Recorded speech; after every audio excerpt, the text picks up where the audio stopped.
Welcome student. आज आपण नवीन टॉपिकला सुरुवात करणार आहोत. आयनिक equilibria.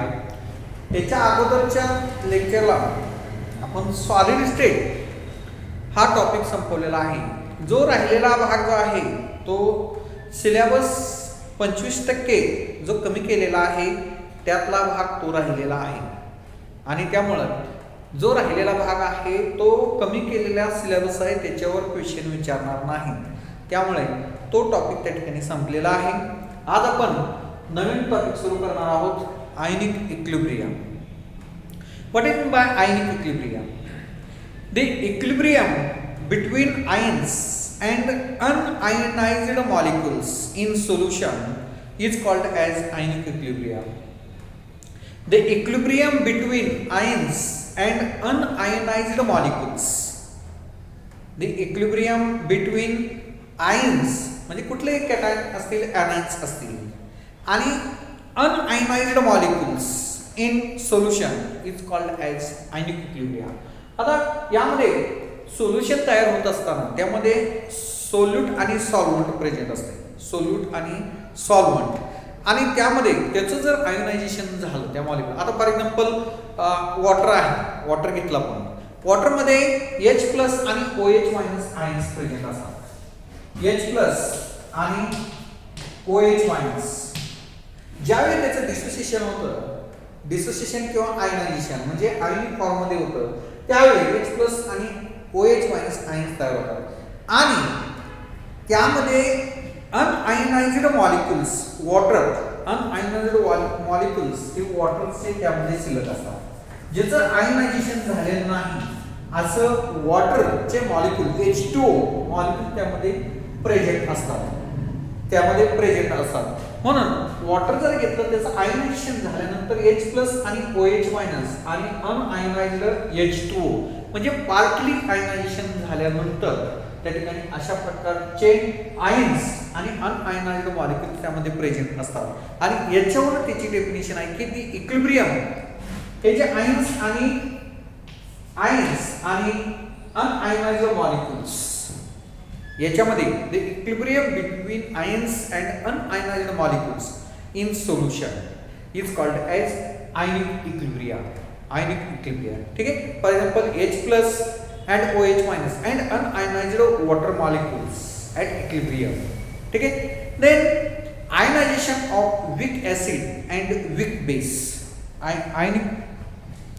Ionization of weak acid and weak base. Ionization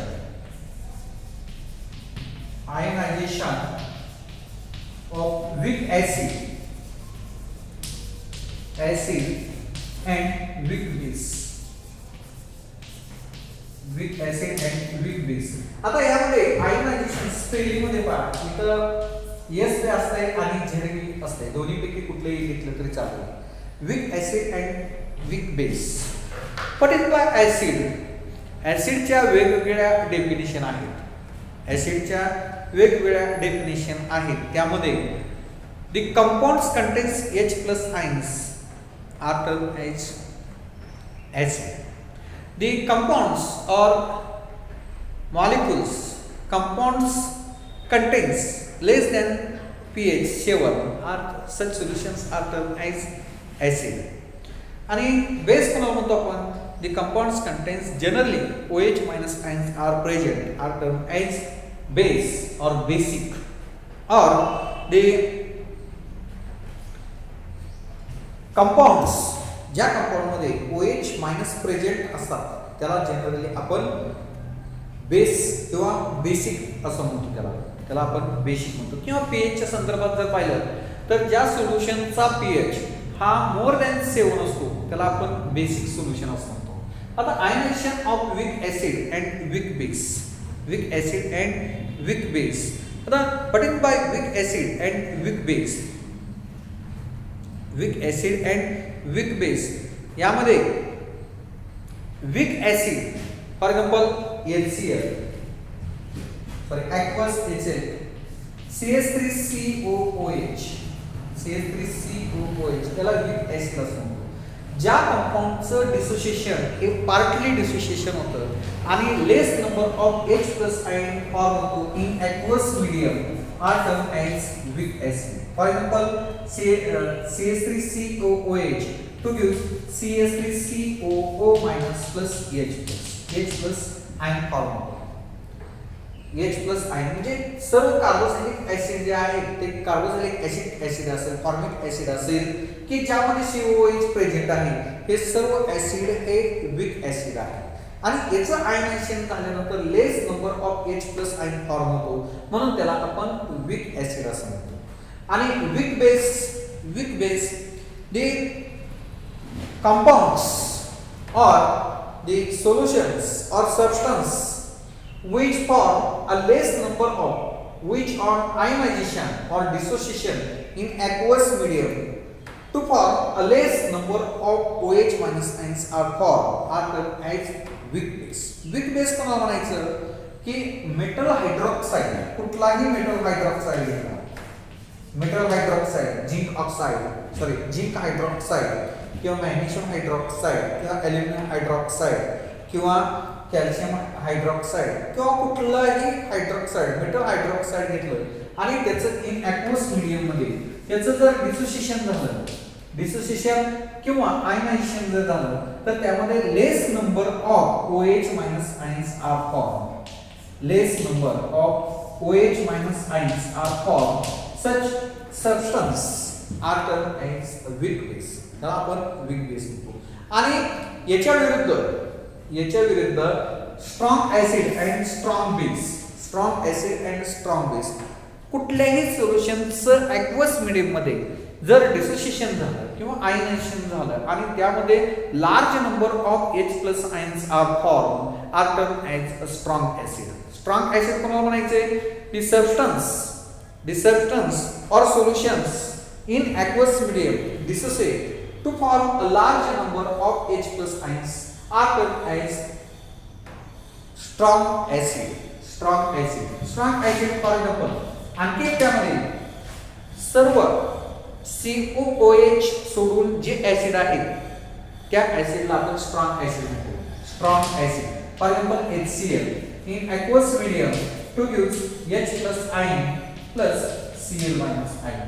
Large number of H plus ions are formed. Therefore, these acids are termed as strong acid. आता यामध्ये HCl आहे, H2SO4 आहे, HNO3 आहे, हे स्ट्रॉंग ऍसिड आहे. कारण का तर ॲक्वस मीडियम मध्ये त्याचं जर डिसोसिएशन झालं तर त्यामध्ये large number of H plus ion form होतात, म्हणून त्याला आपण स्ट्रॉंग बेस असं म्हणतो. आता त्यानंतर स्ट्रॉंग ऍसिड असं म्हणतो. स्ट्रॉंग बेस म्हणजे काय? The substance or compounds which dissociate in aqueous medium to form large number of OH minus ions are termed as strong base. Strong base यामध्ये NaOH, KOH हे strong base आहे. आता NaOH which on dissociate to give Na plus OH minus ions. Large number of OH minus ions are formed. Generally पहिल्या group मधले जे आपल्याला सिलेबसला असणारे strong base कुठला आहे तर सिलेबसला असणारे स्ट्रॉंग बेस हा KOH आणि NaOH आहे. आणि ऍसिड स्ट्रॉंग कुठले आहेत? HCl आहे, H2SO4 आहे आणि HNO3 आहे. आपल्याला सिलेबसला असणार आहे. आणि वीक बेस जे आहे ते वीक बेस हायड्रॉक्साइड आणि कार्बोनेट हे वीक बेस आहे. आणि ऍसिड ज्या कुठल्याही कंपाऊंड मध्ये COOH प्रेझेंट असेल तर ते वीक ऍसिड आहे. कार्बोक्सिलिक ऍसिड जे आहेत ते जनरली वीक ऍसिड आहेत. ठीक आहे. These are the ionization of weak acid and weak base. आता यामध्ये पहिला आपण पाहिलं की H plus ion OH ion in water molecule. त्यानंतर reaction between ions of salt and in water. कुठलीही रिएक्शन जर घेतली, reaction between ions of salt and in water म्हणजे कुठलाही NaCl घेतला, NaCl चे आयन्स N प्लस आणि Cl मायनस आणि वॉटर H2 याच्यामध्ये जी रिॲक्शन असते त्या रिॲक्शनची ती रिॲक्शन सुद्धा त्याला आपण आयनिक इक्विलिब्रिया ॲट इक्विलिब्रियम त्याला आयनिक इक्विलिब्रिया असं म्हणतो. त्यानंतर solid salt and its ions in water. Solid salt जे सॉल्ट आहेत ते सॉलिड सॉल्ट आणि इट्स आयन्स इन वॉटर. वॉटरमध्ये ते डिझॉल्व केल्यानंतर त्याचे आयन्स फॉर्म होतात. ते ions these are the example of ionic equilibria. ठीक आहे. Then types of electrolyte. आता यामध्ये हे आता जे आपण घेतलेलं आहे स्ट्रॉंग ऍसिड बेस हे त्यामध्ये इलेक्ट्रोलाइट म्हणजे आता पुढे आपण हे पाहणारच आहोत. पुढचा पॉईंट पाहूया आपण types of electrolyte. Types of electrolyte.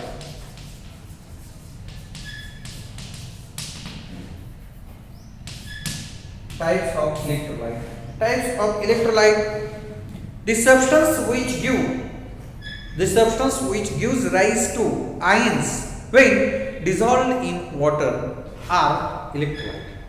The substance which gives the ions when dissolved in water are termed as electrolyte. Electrolyte म्हणजे काय? कुठलाही सबस्टन्स आपण घेतला आणि तो वॉटरमध्ये जर डिझॉल्व केला आणि त्याचं जर आयन फॉर्म होत असतील तर त्याला आपण इलेक्ट्रोलाइट असं म्हणतो. आता फॉर एक्झाम्पल NaCl आहे.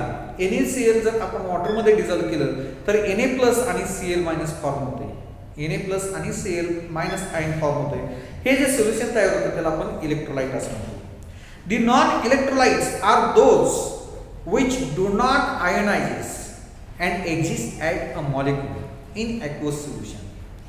नॉन इलेक्ट्रोलाइट्स मला म्हणायचं की जो सॉलिड सबस्टन्स आहे, सॉलिड सबस्टन्स इन ॲक्वस मीडियममध्ये किंवा वॉटरमध्ये डिझॉल्व केल्यानंतर त्या ठिकाणी त्याचं आयनायझेशन होत नाही आणि एक्झिस्ट ॲज मॉलिक्यूल, तो मॉलिक्यूल तसाच शिल्लक त्यामध्ये राहतो in aqueous solution. This are term as the non electrolyte. ठीक आहे. Electrolytes are classified in two ways. These electrolytes are classified in two ways. Strong electrolyte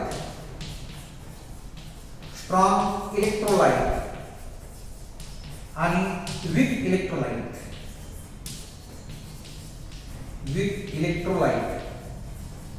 Strong electrolyte आणि weak electrolyte. Strong electrolyte and weak electrolyte. Strong electrolyte. The electrolytes ionizing completely or almost completely are termed as strong electrolyte.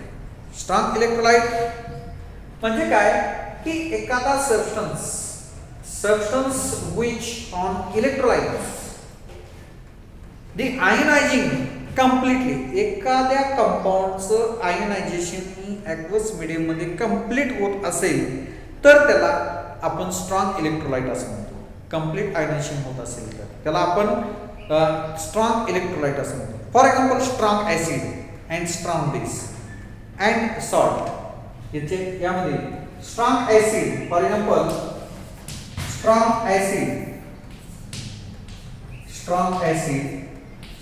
Base and salt. म्हणजे H+ ion form होताना strong acid मध्ये H+ ion form होत असताना त्याचे पूर्ण ionization होत असते आणि पूर्ण आयनायझेशन झाल्यामुळे त्यामध्ये large number of H+ ion form होतात. तसंच स्ट्रॉंग बेस मध्ये सुद्धा NaOH KOH असेल याचं डिसोसिएशन किंवा आयनायझेशन झाल्यानंतर large number of OH- ion form होतो आणि म्हणून त्याला आपण स्ट्रॉंग इलेक्ट्रोलाइट असं म्हणतो. आता त्याच्या विरुद्ध weak electrolyte the substance which or electrolyte which on dissociate or ionizes partly dissociate or ionizes are termed as weak electrolyte. For example, weak acid, weak base,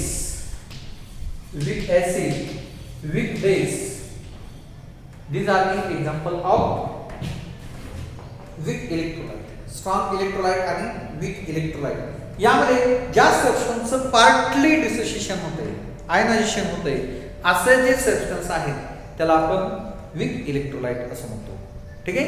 आता इलेक्ट्रोलाइट म्हणजे काय की ज्या सबस्टन्सचं ॲक्वस मीडियममध्ये आयनायझेशन होतंय असा जो सबस्टन्स आहे त्याला इलेक्ट्रोलाइट म्हणतो.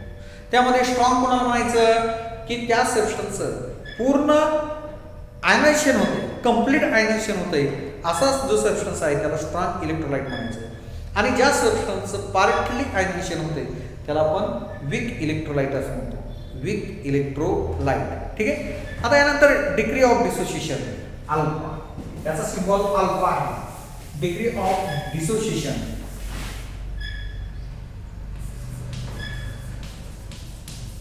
Degree of dissociation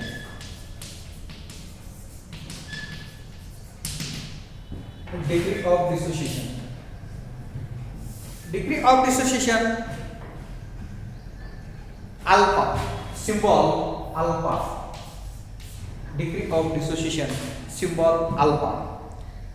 What is by degree of dissociation? Degree of dissociation is a fraction of total number of molecules of the electrolyte that dissociate into its ions when equilibrium is attained. Equilibrium is attained. Degree of dissociation, that is alpha, is defined as a fraction of total number of molecules or total number of moles of the electrolytes that dissociate into its ions when equilibrium is attained. Alpha is equal to number of moles dissociate. Degree of dissociation is nothing but the number of moles dissociate to the total number of moles. Total number of moles to the total number of moles. This is nothing but the alpha. Degree of dissociation alpha. Alpha, that is degree of dissociation, a fraction of total number of moles of the electrolyte that dissociate into its ions when equilibrium is attained. Alpha, that is degree of dissociation, is equal to number of moles of dissociated to the total number of moles. Then percentage dissociation, percent dissociation, percent dissociation is equal to alpha into 100, alpha into 100% dissociation. ठीक है. If C is the molar concentration of electrolyte, at equilibrium concentration of ions, cations and anions, the alpha into C, that is concentration. पहा यामध्ये जर समजा C हे molar concentration of electrolyte असेल, C हे molar concentration of electrolyte, the equilibrium concentration of ions, कॅटायन्स and anions is equal to alpha into C.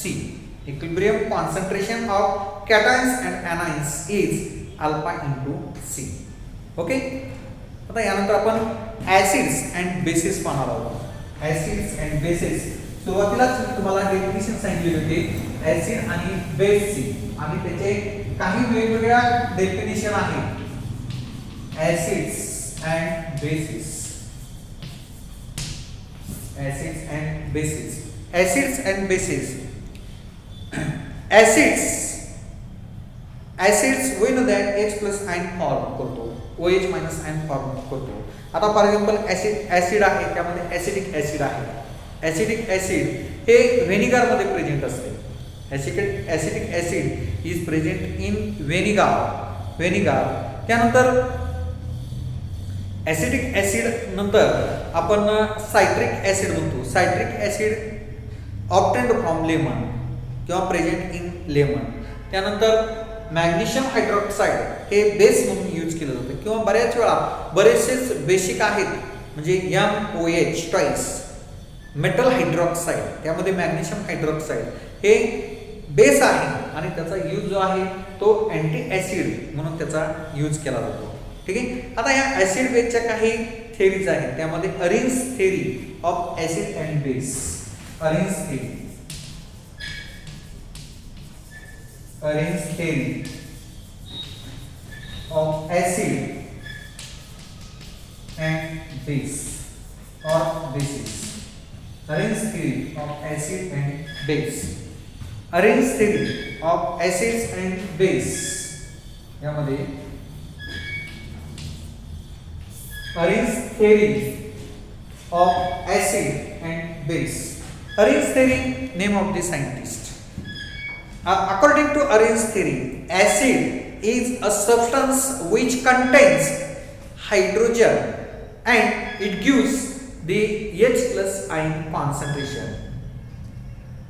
Acid according to Arrhenius theory. आता यामध्ये ऍसिडच्या वेगवेगळ्या डेफिनेशन वेगवेगळ्या सायंटिस्टनं सांगितलेले आहे. आता अरेंज थेरीमध्ये काय सांगितले, ऍसिड जे आहे ते acid is the substance which contains hydrogen and which gives rise to H plus ion concentration in aqueous medium. For example, HCl in aqueous medium at equilibrium produce H plus Cl minus. According to Arrhenius theory, जो compound त्यामध्ये HCl असेल, H2SO4 असेल, HNO3 असेल किंवा CH3COOH असेल, यामध्ये aqueous medium मध्ये ज्या कंपाउंड मध्ये हायड्रोजन प्रेझेंट आहे आणि त्याचं आयनायझेशन झाल्यानंतर H प्लस आयन फॉर्म होतो, असा जो कंपाउंड आहे त्याला आपण ऍसिड म्हणतो अकॉर्डिंग टू अरेंज थेरी. तसंच base the compounds which contains OH and which produce OH minus ion in aqueous medium are termed as base. For example, NaOH, KOH in aqueous medium produce Na plus OH minus. तसंच त्यामध्ये hydroxide, magnesium hydroxide तो gives Mg2 plus 2OH minus ion. म्हणजे त्या ठिकाणी OH minus ion form होतो. आता याच्यामध्ये basic solution मध्ये आता आपण ऍसिड म्हणलं H हायड्रोजन प्रेझेंट आणि ते प्रोड्यूस H प्लस आयन, त्याला आपण ऍसिड म्हणतो अकॉर्डिंग टू अरेंज थेरी मध्ये. ठीक आहे. आता ऍसिड म्हटल्यानंतर त्याचं एक्झाम्पल पाहिलं. अरेनियस थेरी मध्ये H plus ions in water are where ions they hydrates in aqueous solution and thus represented as hydronium ions. यामध्ये हा जो H आहे aqueous medium मध्ये याच्यापासून H3O plus hydronium ion form होतो. तसंच बेसिक सोल्युशन मध्ये जर आपण पाहिलं, बेसिक सोल्युशन मध्ये OH आयन फॉर्म असणाऱ्या कंपाऊंडला आपण त्याला त्या ठिकाणी बेस म्हणतो. This theory only applicable only aqueous solutions. It does not account for the basicity of ammonia, carbonate, sodium bicarbonate, which do not contains OH. या थेरीचे काही ड्रॉबॅक आहेत की त्यामध्ये जे कार्बोनेट आहेत, सोडियम कार्बोनेट असेल, सोडियम बायकार्बोनेट असेल किंवा अमोनिया हा बेस आहे, NH3 बेस आहे, यामध्ये OH मायनस प्रेझेंट नाही परंतु ते बेस आहे. परंतु अकॉर्डिंग टू अरेंज थेरी मध्ये काय म्हटलंय, ज्या कंपाऊंड मध्ये OH प्रेझेंट आहे आणि तो OH प्रोड्यूस करतो, OH मायनस प्रोड्यूस करतो, त्यालाच आपण बेस म्हणतो. हा यामध्ये या थेरीचा ड्रॉबॅक आहे. ठीक आहे. त्यानंतर ब्रॉन्स्टेड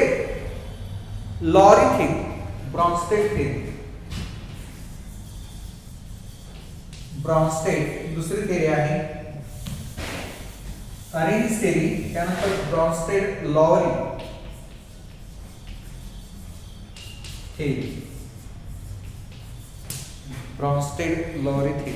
आता ब्रॉन्स्टेड लॉरी थेरी या थेरीमध्ये what is by acid? According to Bronsted-Lowry theory, the substance or acids that donate a proton H plus to another substance are term as Bronsted Lowry theory किंवा Lowry Bronsted theory. जो compound हा H plus ion हा donate करतो दुसऱ्याला, त्याला त्या कंपाऊंडला आपण किंवा त्या ऍसिडला आपण ब्रॉन्स्टेड-लॉरी थेरी असं म्हणतो. The compound which donate H plus ion to the other are term as acid. For example त्यानंतर बेस कोणाला म्हणायचं? Base the substance or compound or base is a substance that accept a H plus ion from another substance are termed as base. Base कोणाला म्हणायचं? According to Bronsted-Lowry theory, जो compound दुसऱ्याचा H plus हा स्वतःकडे accept करतो असा जो compound आहे, सबस्टन्स आहे, त्याला आपण बेस म्हणतो according to Bronsted Lowry theory. Bronsted Lowry theory. आता for example HCl plus ammonia to gives NH4 plus Cl minus. NH4 plus Cl minus. आता तुम्हाला माहित आहे की हे ऍसिड आहे,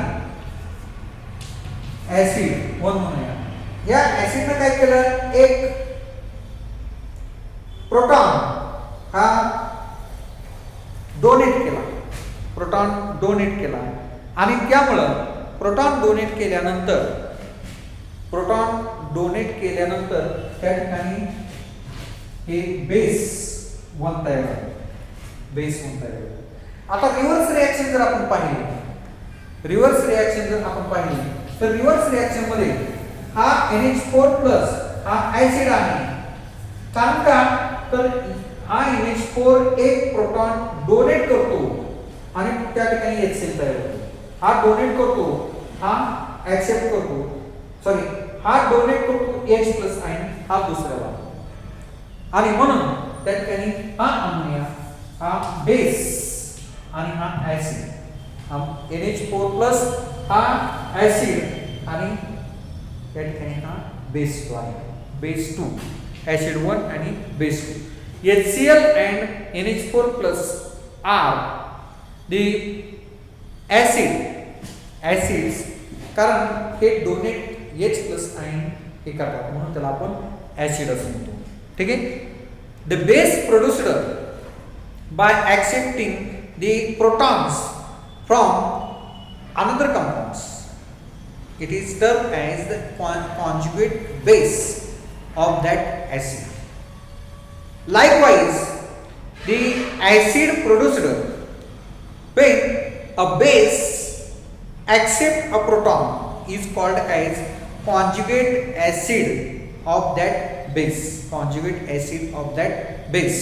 A pair of an acid and base differing or different by protons are termed as a conjugate acid base.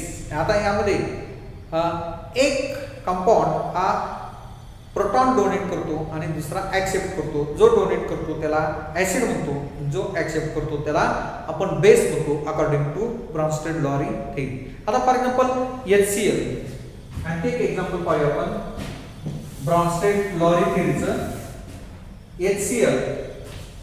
HCl in aqueous medium reacts with water to gives H3O plus hydronium ion plus Cl minus. आता हे acid आहे, त्याला आपण acid 1 म्हणूया. In aqueous medium याने काय केला? Proton हा रिमूव्ह केला किंवा डोनेट केला. प्रोटॉन डोनेट केला आणि प्रोटॉन डोनेट केल्यानंतर या ठिकाणी ऍसिड पासून या ठिकाणी हा बेस 1 तयार होतो आणि रिव्हर्स रिॲक्शन मध्ये हा प्रोटॉन डोनेट करतो आणि त्या ठिकाणी हा बेस 2 तयार होतो इन aqueous medium. म्हणून हे H2O आणि हा H3O, तसंच HCl आणि हा Cl ही जी पेयर आहे याला कॉन्जुगेट ऍसिड बेस पेयर म्हणतो. Conjugate acid base pair, conjugate acid base pair. ठीक आहे. ओके, धन्यवाद.